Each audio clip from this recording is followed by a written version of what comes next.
What's up, Matt? Good afternoon. How you feeling? Oh, a little bit better. A little bit of a tight back, that type of thing. You got any 500 milligram ibuprofen on you? They haven't helped any. I got one. That should fit you. They have not helped any. So I'm going to see if I can go get something a little stronger. Got whiskey in your bottom drawer? Yeah, no doubt about that. No doubt about that. So you're gonna have to carry this one a little bit. I've been trying to manage that all morning, but it's getting better. What's going on with you? Everything's good, man. I was just sitting here thinking about, I don't know why the word popped in my mind, the difference between seduction and negotiation. I would much rather be seduced than sold. And Yeah, yeah. I, Isn't that the I art? think, That's like the art of the deal, right? yeah, I was thinking Uh, about how there might be my topic to broach with some of our readers or listeners, see what they think. Let me just log in one thing here, and I will be ready to go. There we go. All right, so it looks like you launched everything. We're good to go here. Um, so welcome to Lunch with Lumbermen. Matt Lehman, Lehman's Lumber Guy at Ashley Buckle Materials Exchange, mxlumber.com. Matt, you bring one heck of a big group with you when you roll in. Good. So let's talk a little bit and update ourselves on what you and your crew have been talking about in the past week and what's happened in the market. I don't think kind of what we've been looking at here is any surprise to you. I saw you on the show yesterday listening in.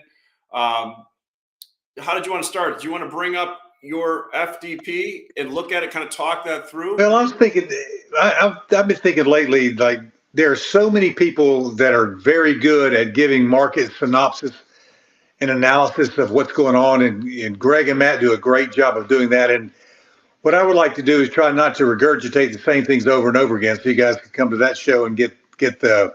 These guys are traders. They're in it. They got their hands on it every day. They're buying. They're selling. They know the pulse of what's happening moment by moment. And if I could encourage you guys, that's one of the advantages that a broker has. If you don't have any brokers in your repertoire of getting the information, those are great places to go. If you got a trading floor that's got southern yellow pine and spruce, eastern and western spruce, dry hem fir, coastal hem fir, green Doug fir, OSB. If you got a trading floor that handles all that stuff, then your broker really has a lot of information for you. And if nothing else, it's worth throwing them a bone every once in a while just to keep that information coming. And I'd really encourage you to not blackball brokers just because you think they got a bad name, but they're really good sources of Oh information. yeah, I mean think about it, Matt. I mean brokers sit in between the flow, right?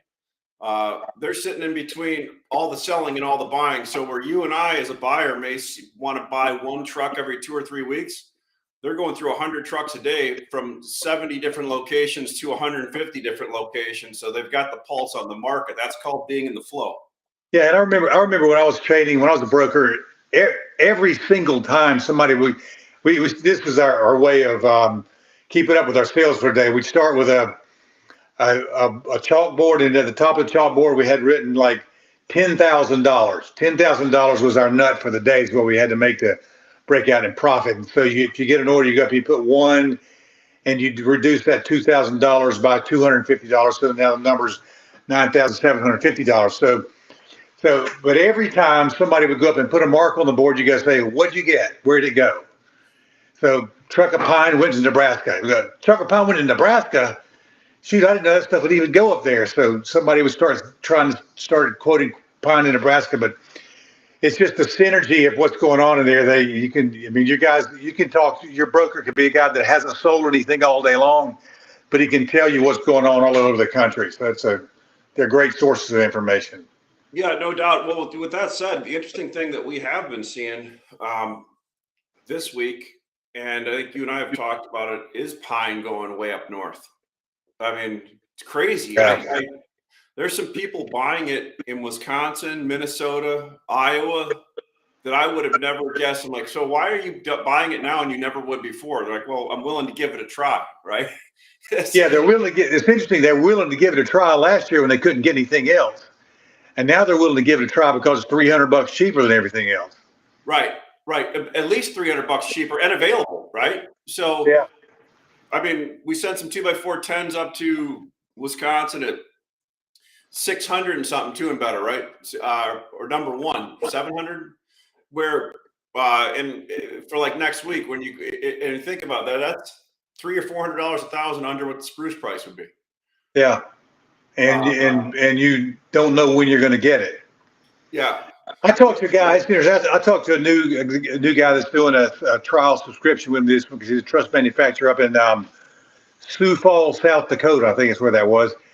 And he said there was a point. There was one time last year when he's at near a border crossing point, and he said there were literally dozens and dozens of spruce trucks parked on the side of the road for literally weeks that just sat there, and the drivers were in the trucks. Yeah, they just sat there waiting for someplace to go. It was like a reload on the side of the road. He said never seen anything like it before, and that's it's interesting that those things happen. I mean, right in the middle of the peak prices last year, so $1,500-$1,700. There were trucks literally loaded on sitting on the side of the road, just waiting for somebody to buy them so they could take them off. It's just to me that's disturbing when there's that kind of stuff going on in the market. You don't know about it, and it's just there's this secretive little puddle of crap happening that just disrupts everything. But it's almost like when the oil traders used to park vessels off the West Coast just to wait for a trade to come in, and then yeah, they bring in the boat and I got you covered. Yeah, yeah. So let's chat. I didn't get us prepared for this. What did you want to talk about today? What's your thought? Well, one of the things I want to talk about was the market has. If you look at the futures market prior to today, the last 8-day closing range from it was within $20 of each other. I mean, we had some volatility. Volatility got less, but the closing ranges were within $21, $22 from beginning to end. You guys show it on my briefing chart for this week, and what it shows is the market's just basically gone into a sideways consolidation. So we've lost this upside momentum. Then we had this huge downside move. We've lost that downside momentum, and now the market's just going kind of sideways. So we're in a period of less volatility, but I think that part of that has to be that we've gotten used to the disruptions. And even the war in Ukraine, it's not like it's old business. It's still very vital and crucial and very important. But we've just gotten to a point where we just haven't had anything new in the market that's caused people to act emotionally, and that's the thing that causes the volatility is we're reacting irrationally and emotionally on things that most of it seems to come out of Canada about shipping or log supply or tariffs or something. It seems like all the big earth-shattering news that makes you jump off a cliff and grab your PO book with you comes out of Canada. But there's nothing really right now in the marketplace that's making anybody panic one way or the other. And if there's anything that's out there, it's the likelihood of recession because inflation keeps going higher and higher, and the Fed's moving slower on it. And we got 50 basis points yesterday, which was the stock market thought, hurrah, 50 basis points. That was a good thing, and they don't know why, but the market rallies 1,000 points. And you get up this morning and go like, well, I don't know why I was excited about it yesterday, so they give that 1,000 points back, and the market's in a funky spot of. It's almost like we need some sort of disruption to give us some energy to go and do something one way or the other. Yeah, it's interesting. Had a conversation with a couple of people this morning.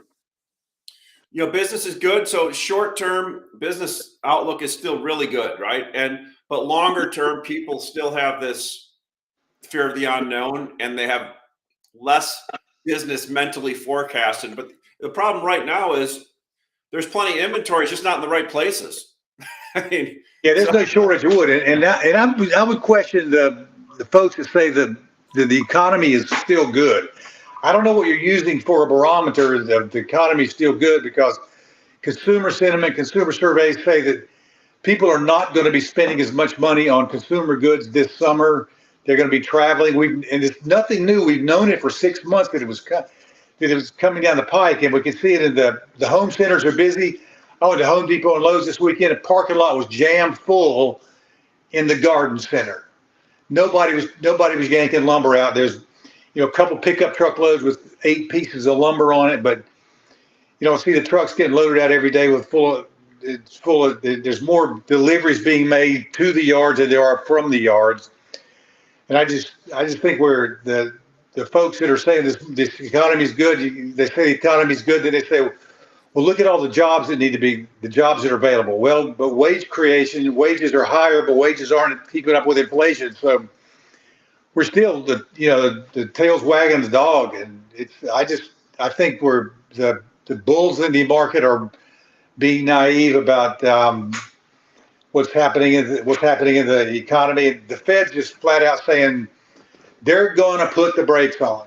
They're going to put a choke around my neck and make me, or around my wallet, and make me stop spending money until inflation goes down. And they're hell bent to do it, and they're going to do it. And we're seeing savings rates already declining.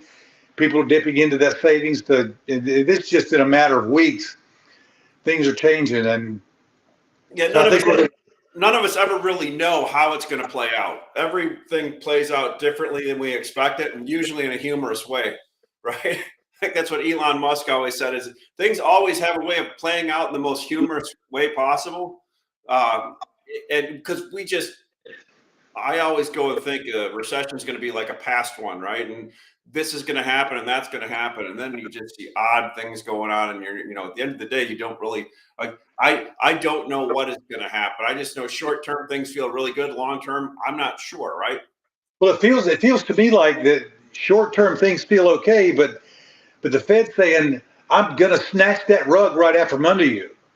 And I'm going to snatch it in a hurry, and I'm going to do it with 50 basis points interest rates rises until it stops. So I think what we're going to have is not necessarily a recession, but just a real sharp undercutting and slicing out of the market to get it back to the point where interest rates we get everybody to slow down, and then we'll whip that out, and then we'll whip interest rates back down to 2%, and we'll whip things going again. And so as far as volatility goes, what feels like there's not a lot of volatility right now is it's just a phenomenon of, I think, the market transitioning from being very good and overheated to getting just underheated or cold, and it feels like it's going to get shut off. And the response is going to have to be with the Fed. They're going to have to just chop interest rates back down again and get things going. So I think the volatility in the market is going to be just horrendous going forward. Here's 3 different comments. So Kyle from Sherwood made a good comment. Consolidation of price and developing a defined price range is product of a more efficient marketplace. Fear of unknown still there, however, price consolidation showing that there is measurably less fear. Yeah, definitely. When you get out of when the volatility starts to collapse, that's true, Kyle. Great comment. Earl Heath, such uncertainty among buyers from what I hear, many keeping their inventories very low for fear of ending up with high priced fiber, right? So there's where you take out the bottom end of the market because everybody's always got to keep coming in, right? Then Jonathan Miller brought up a point. The one thing that we do know is the money spent will need to be repaid. We will pay for the stimulus, just when. And yeah, Jonathan, that's if we don't even put more money back in, right? That's 3 very good perspectives. The market's coming from 3 different angles. Absolutely. to make you just go like, this thing is just a mess. Yeah, no, there's no doubt. And look, like I said, there seems to be plenty of wood out there. The problem is it is all at the wrong end of the pipeline in many cases. From what I'm hearing is talking to Greg Riley this morning. 2x4, 104 and 5/8, perfect example, Matt. Car loads are around, somewhere 1,000 to 1,100 Boston or Great Lakes base. So you land that, you're 11 to 1150. But people are willing to pay like $1,275 to $1,300 for prompt trucks on the ground. So if you think about in a normalized market, most of the time in our career, reload wood would sometimes trade at a discount to the carload price, just because of how crazy our industry is. It is carrying such a big premium for prompt wood right now. at distribution locations, that just shows you that there's not enough wood in the pipeline right now. There Yeah, the continues. market. And the interesting thing is, because just statistically, the market, if you look at what prices have done, the market by definition is underbought. When you go for a period of time, 3 to 4 weeks, and the market doesn't move, prices move down and don't move up, and the market gets underbought. And the further we go, the more we talk about recession, oversupply, loss of demand. Like Earl says there, keeping low inventories. Everybody's suspecting that there's going to be something bad to happen in the economy and a slowing in housing. So anybody right now that's building a huge inventory is just asleep at the switch. They're just not doing that. So what that's going to mean is, regardless of what happens in the economy, we're going to end up underbought.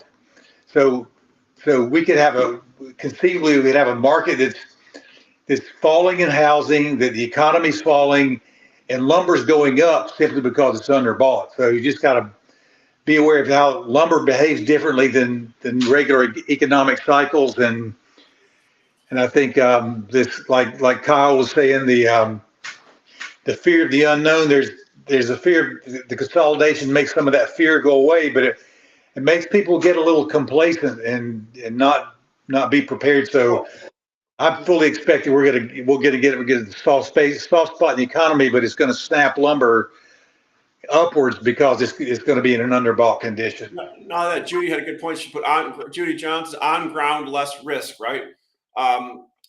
And true, right now you're getting a premium for wood on the ground, but then you talk to like some traders and they're like, you can't be out of the game. If you're out of the game and don't have any wood, you're out of the game, right? So you think about traders right now that are seeing this potentially 2 months down the road and paying $1,200 for cars based on their last 30-year history, 20-year history in the business of wood being at 400. It's frightening sometimes to buy that and take that risk, especially in a futures market that you can't really hedge it at a premium, right? Right. So it creates less wood on the ground, right? Because people want to stay. I heard one person told me the other day, it's kind of frustrating trying to trade your normalized trading pattern out of a small inventory, a smaller inventory than you normally have, right? Yeah, but I think it's the right play though, based on what's happening in the economy and in the building industry. I've heard PIMCO last week called the top in the housing market, and we got builders still trying to complete a bunch of started homes. So there's a massive number of new homes coming on the market. So it doesn't look like we're going to end up the year with a short supply.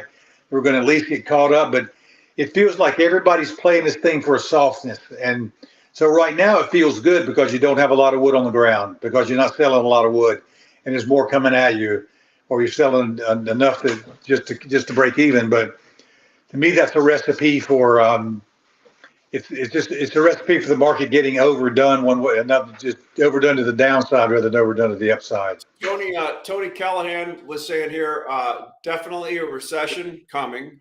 This doesn't end well, my friends. You can't spend more than you make forever. Maybe sooner than we think. Keep in mind, GDP contracted 1.4 last quarter. I think the economy will look a lot different a year from now. Yeah. So again, everybody's bringing a different look in. I mean, one thing as human beings, we try to stay positive on stuff, but you don't want to. You want to look at the signals and the signs and what we did over the last 2 or 3 years printing money, and realize that there's probably, and we had two great years in the business. Well, probably this will be a third one, but there's probably some kind of reckoning coming. Unless housing avoids all of this, and all of a sudden we're at 2.5 million homes being built next year, and lumber's at $2,000 a thousand, right? Yeah, I'm trying to grab that. I just can't seem to get a hold of it. But what's that? Tony? Might be right. What are you trying to grab, Matt? I was trying to grab the concept of $2.5 million and $2,000 lumber, and it just kind of made my heart stop for a minute. So yeah, that was just, but what do they always say? Things always happen when what people least expect. I think everybody's expecting a downturn in housing and lumber prices falling right now, right? Over the next. Yeah, I think it's also another thing that we don't really have the luxury of here is, like, we see what people are saying, but we don't necessarily know what perspective they're coming from. So like like Judy and Kyle, for example, are wholesale distributors. So they're looking at it from the perspective of having wood on the ground and what's that flow like back and forth from basically from the mill to them and from them to the handlers between them and builders. Tony, for example, is the builder, so his perspective is it's interesting to see what from different perspectives what different people's angles are, and it's good to know it's good to know what everybody's thinking in different levels of the market as well. I'd be interested. Where's Tony a builder at? I'd be interested to see what signs he's already seeing right now, right? Like, Southern California. So what kind of signs is he seeing in Southern California that kind of lead him to believe something's coming, right? Because he's basically boots on the ground. Exactly. So Tony, if you could put a couple comments in there and what you call it over there, that would be great. Anybody else that's got a comment on that? Well, and Judy and Kyle too. I mean, it's from those are both different ends of the perspective. Oh, absolutely, spectrum. They're in the mix of it, right? So it's good to see they're seeing it from both ends, right? Yep. Notice they've all gone quiet being called out too, but that's not too good. No, that's okay. That's okay. Chris, this turnkey framer sold my production. This turnkey framer sold my production into the fall 2 months ago. This turnkey framer sold my production in the fall 2 months ago. What does that mean, Chris, exactly? I think he's referring to himself. We'll have to see what you mean on that one, Chris. Does that mean you booked yourself out into fall for 2 months ago? You booked all your capacity for the next 6 months? He probably will type that up here in a second.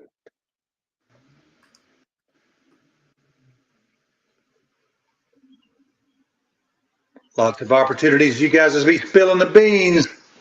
Oh, there we go. Chris said he sold a lot of wood at the peak. So I think what he's saying is he sold a lot of his business to his turnkey framer at the and got a decent number for it. All right. Judy, I've been driving around mills, checking out log decks while driving past retail yards with skinny inventories. Need to see permits and starts. Okay. So it sounds like what Judy's saying is thin inventories in the field.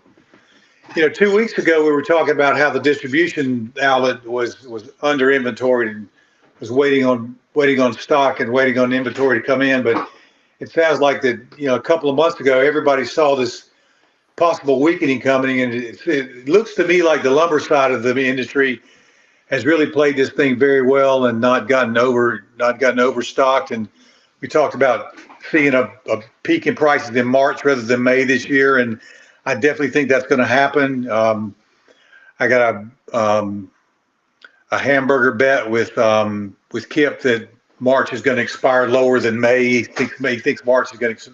May's going to expire higher than March. I think May's going to expire lower than March, and but it just. One thing you always bring up, and what we've been seeing on the MX platform are a lot more sellers that weren't on before. So a lot more being mills also, and retailers and wholesalers that have extra wood and have a lot more wood they want to sell. But the one interesting thing that we've seen is a lot more premium grades and prime grades, especially in pine. That the high end stuff that normally goes to treaters, home centers. Number 2 prime. Number 2, it's a beautiful looking product. Number 1. We're seeing a lot more of that showing up on the platform. And if it truly is the case where, the big boxes had their big pushes in the last 2 years and they're not having as much pull through, they use such a large chunk of wood in North America, in the North American fiber basket. People have thrown out as high as 20%, all these, if not more. If they pull back a little bit, if you think about it, whenever they're processing the tenderloins, they make a lot of ground beef also, right? Right. So we're seeing a lot of tenderloins showing up on the platform along with a lot of the ground beef. And it's good grass-fed ground beef, right? But the point is, when mills are ramped up to push it out for the big home centers, they're going to keep pushing it out for the home centers, and it's going to go somewhere. Let me tell you something about your beef analogy in there from what Judy says. That from offshore. Actually, no, that's not. That's domestically graded. That's It's domestic truck. pulled for the home centers. Yeah. There was a what's that Japanese beef? It's the real high end beef that A koshi, the stuff that where they massage it and feed it like beer. yeah, whatever it is. Yeah. There was one point last year they had so much of it they were giving it to the schools. Kobe's. That's what it was, Jory. Yeah, there we go. They were giving it to the school systems in Japan because they had too much of it. They're charging us $50 an ounce for it or $50 a pound for it, and giving it to the schools because they had an abundance of it. But yeah, but the whole point is that when you set up production to facilitate, you can't run those home centers out of wood. They have to have so much every time, and when they say they want more, you got to give them more. When they say less, it's got to go somewhere else. So yeah, the trick about that is that those home centers don't have the exposure. correct. It's their suppliers, their treaters that have to have the wood ready to go on a moment's notice, or their suppliers that have wholesale distribution, or mills that have reloads all around the country. And I remember at the beginning of the year, the problem was the home centers couldn't get their inventory built to what they wanted it to. Wanted the levels they wanted it to be for the spring, and the mills just said, like, well, the only way I'm going to be able to get that like you wanted is you're going to have to quit buying for 2 months. Yeah. And now it's coming to pass. They're not buying, and the wood's going to start to back up. And you notice that the logistics. We talked about this the other day to somebody that the logistics are an issue for people who need wood. If you don't need wood, logistics isn't an issue for you because the trucking's getting a little better, the cars are getting a little better, but still not enough where.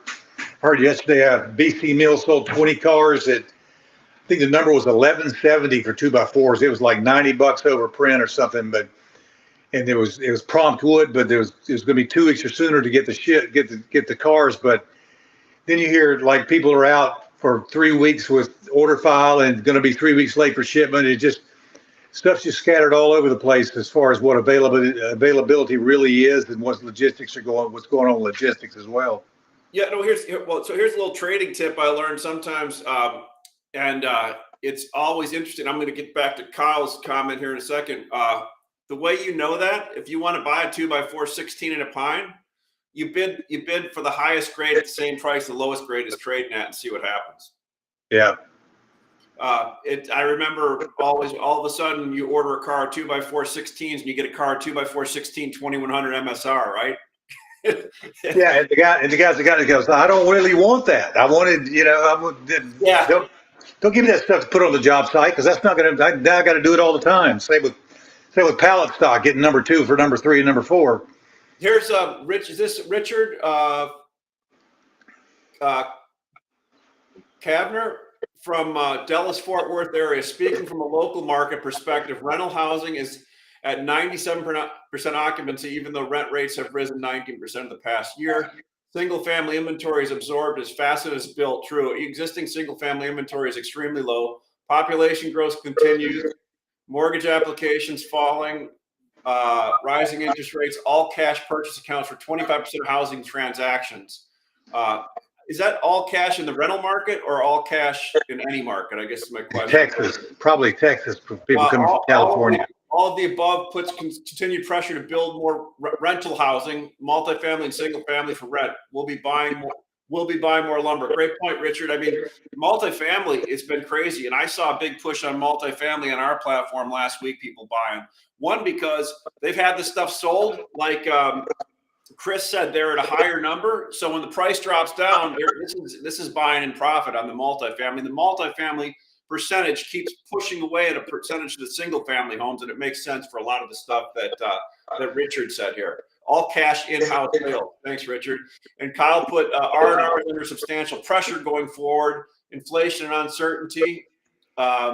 Therefore, box allocations get pushed back to producer, more premium available to the open market. Yeah, kind of Kyle's first on. Kyle sees that firsthand with everything that they have flowing through their multiple distribution points.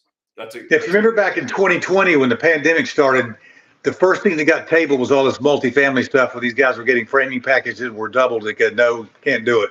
Yeah. So they didn't go away. They just got tabled until they got reconsidered. Maybe the prices got adjusted some, or the developers just said, look, there's still a demand for it. We can get 20% more rent, so we can pay more. But there's a lot of stuff that was out there that just it didn't go away. It just got side shuffled for just a bit, but it's still there. I was curious with what Richard's saying. He'll buy more lumber. Would you buy the lumber to cover all your projects at these numbers right now, going out for the next year, if that's as far as they are? I'm just curious because I'm seeing that from some people looking to lock in risk on a lot of stuff.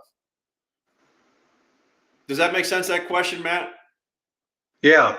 I'm just curious. Yeah, because it's a crapshoot. You know, so at some point somebody gets the order. You know, the developer says, I'm ready. This is my project. It's May the 5th. I want to give the order today. I need the lumber in September. Yeah. So, yeah. Richard, what do you do?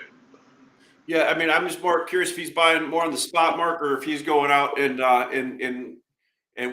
locking it in longer term. Or just waiting. Yeah. No, everyone here is expecting prices to fall, and we are waiting out as long as possible. Yeah, that's where my caution flag goes up. That's a bigger pool of pent up demand building, and at some point you got money in them, you got to buy them, and the way the mills have been with prices, and whatever causes that volatility, but you can see $700 drops in OSB. You can see a $700 pop in OSB just as well. No, Rich, that's great, Richard. I appreciate you putting it out there, and that feedback is great. And I've been hearing a little bit more of that. Like Matt said, I was one of those thinking there'd be a bigger sell-off, and kind of questioned myself on that a little bit, right? Because I find myself in the camp of everybody else thinking that right now. Yeah. Yeah.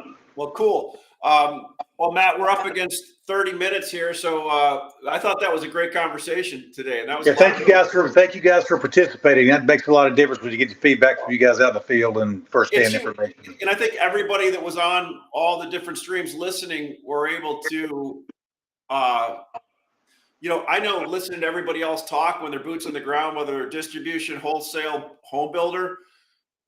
None of us talk enough together. We go to conventions and listen to stuff and all that, but like this is kind of a free form thing, so we can it's kind of a free form thought process off here, and it really helps us all kind of noodle on some things and figure it out a little bit. I got a lot out of it. Yeah, I did too. I appreciate you guys sharing.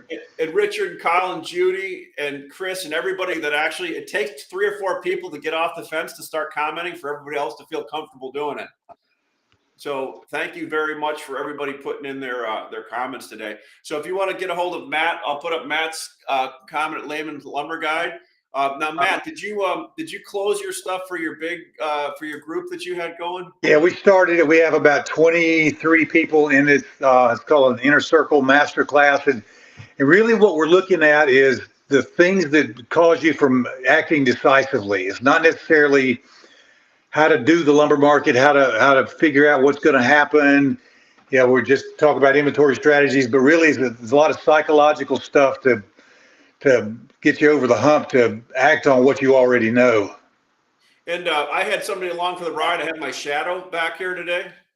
Yeah, saw that. If you want to come to Materials Exchange, mxlumber.com. Everybody that's on this call should be on our platform. If you buy lumber or sell lumber, there's no cost to be on. Eventually here, we're going to work on having some longer term pricing on it also. Right now, we're doing spot pricing.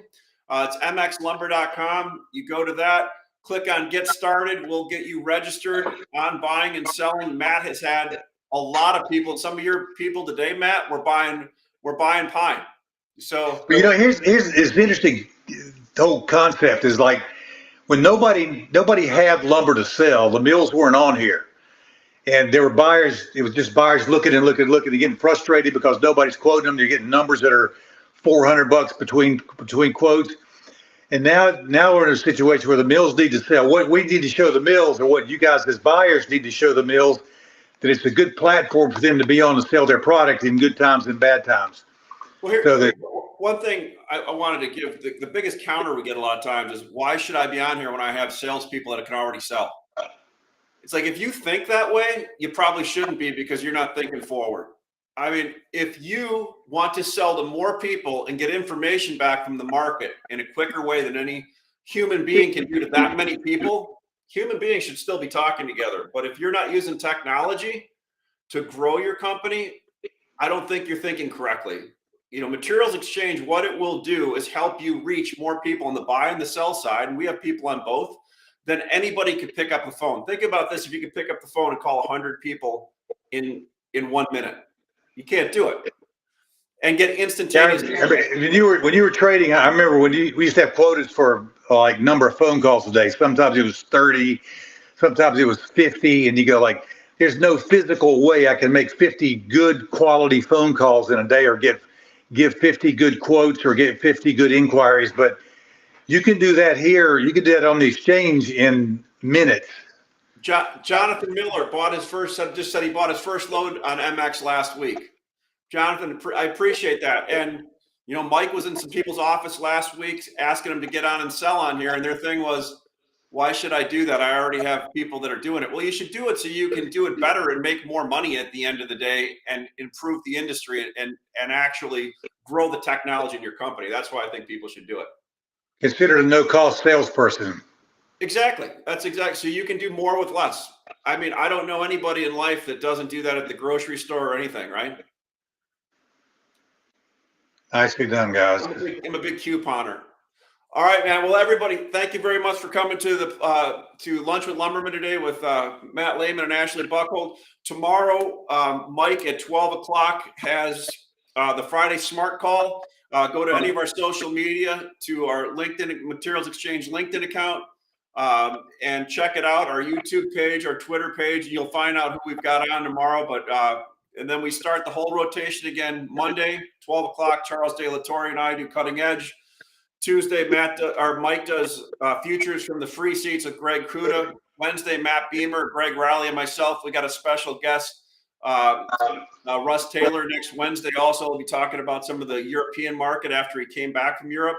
And Matt and I will then do our show 7 days from today again, and hopefully we'll have some more good customer interaction on the side. Thanks, guys, for coming. Thank you, everybody.